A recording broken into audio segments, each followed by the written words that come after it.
La mobilisation d'aujourd'hui et l'intervention des personnels, nous l'avons souhaité unitaire à 4 organisations parce que nous continuons à considérer qu'on est loin d'avoir réglé, le gouvernement, d'avoir réglé les légitimes revendications des agents de la fonction publique. 3 sujets essentiels.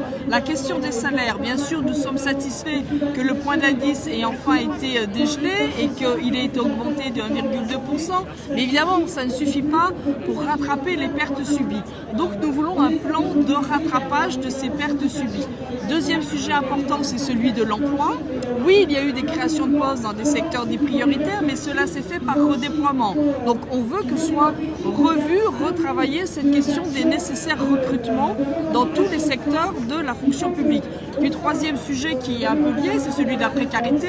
Sur plus de 5 millions d'agents, plus de 900 000 sont aujourd'hui des non-titulaires, donc des précaires. Nous voulons un plan de résorption de la précarité pour toutes et tous. En ce moment, 2 lois principales sont soumises au Parlement, le projet de loi de financement de la sécurité sociale et le projet de loi de l'État. Et nous sommes concernés par un ensemble de missions de service public avec des réductions drastiques dans le budget de la sécurité sociale et des suppressions de postes massives qui rendent nos missions de service public de plus en plus compliquées. On a encore entendu lors des primaires Fillon annoncer un transfert au niveau de l'assurance maladie. Toutes nos missions sont en danger et pour ça nous sommes solidaires avec nos camarades de la fonction publique et nous appelons aujourd'hui à ce que partout en France des camarades des organismes sociaux participent au rassemblement pour mettre fin à cette politique austéritaire qui met en danger la sécurité sociale en France.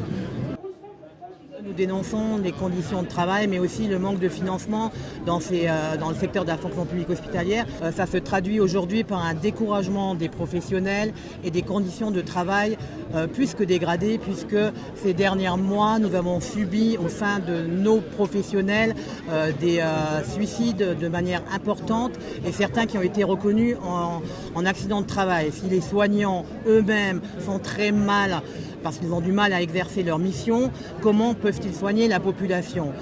Il y a eu un mouvement justement le 8 novembre en intersyndical avec FO, CGT et Sud sur ces questions-là.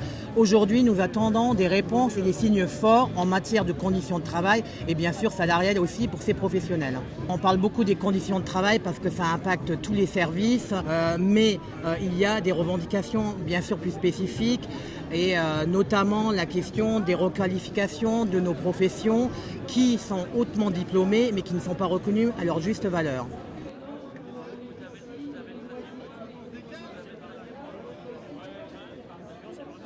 Les principales raisons, c'est qu'on a un service public qui est de plus en plus mal. On a des collègues qui sont de plus en plus mal, qui ne sont pas bien quand ils viennent au travail.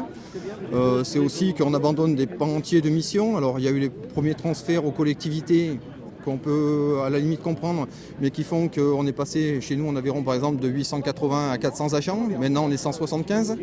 Donc en 10 ans on a perdu la moitié de nos effectifs. Il n'y a aucun remplacement. Il y a un service public qui est rendu, au dire de nos directeurs, de manière dégradée. Aucune direction n'échappe à la surcharge de travail, à la pression temporelle, des problèmes de conciliation, vie professionnelle, vie privée, des amplitudes horaires extrêmement importantes et par voie de conséquence, beaucoup de souffrance, du stress, de la fatigue mentale, physique. On a constamment des signalements qui nous remontent en CHSCT. On a des médecins de prévention qui sont débordés par les signalements. On a des situations de travail dégradées partout. Et beaucoup de directions, quand même, reconnaissent qu'il y a des sous-effectifs. Mais elles nous disent toutes, vous savez, on est contraint, on ne peut pas embaucher, il y a des plafonds d'emploi. Mais on est tout à fait compatissant vis-à-vis de la souffrance des agents. On est triste, on comprend. Et ça s'arrête là. On a des agents qui ont de la conscience professionnelle, qui face à la surcharge de travail, face aux sous-effectifs, essaient de faire le travail. Pour faire le travail, ils font beaucoup plus d'heures que ce qu'ils devraient faire. Conséquence, fatigue, physique, mentale, arrêt de travail successif, fort turnover dans les directions. Ça ne donne pas de la qualité de service public. C'est impossible. On ne peut pas avoir de qualité de service public avec des gens qui ont des conditions de travail dégradées, qui tombent malades, qui sont fatigués. C'est impossible. Nous avons tous un problème en commun, c'est qu'on ne nous donne plus les moyens de travailler. Le deuxième problème que nous avons en commun, c'est qu'on n'a plus de revalorisation du point d'indice depuis 2010. Ce qui veut dire que c'est qu'en moyenne, on perd 300 € par mois. Donc quand notre ministre dit on va vous augmenter de 300 € annuellement, on peut que rigoler.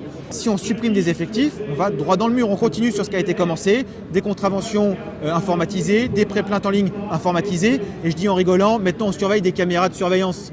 Donc je veux dire, on va droit dans le mur. Le policier est devenu un auxiliaire de la machine. Ça ne peut pas continuer.